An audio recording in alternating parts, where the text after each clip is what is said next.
কুমিল্লা বিশ্ববিদ্যালয়ের কুবি নৃবিজ্ঞান বিভাগের এক নারী শিক্ষার্থী চট্টগ্রামগামী লোকাল সেন্ট মার্টিন পরিবহনের বাসে ধর্ষণ চেষ্টা ও ছিনতাইয়ের শিকার হয়েছেন। এ সময় অভিযুক্তরা ভুক্তভোগী শিক্ষার্থীকে বাস থেকে ফেলে দেয়।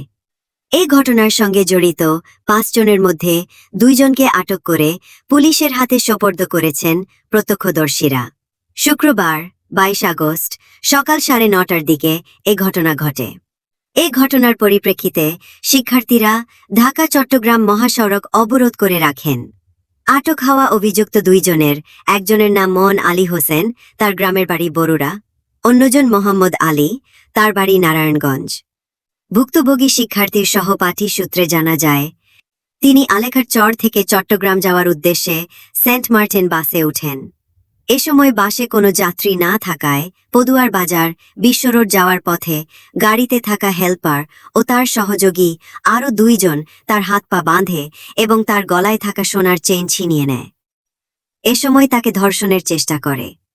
এ সময় ওই ছাত্রীর বাধার মুখে তাকে মেরে ফেলার উদ্দেশ্যে গাড়ি থেকে ফেলে দেয় হেল্পার ও তার সহযোগীরা।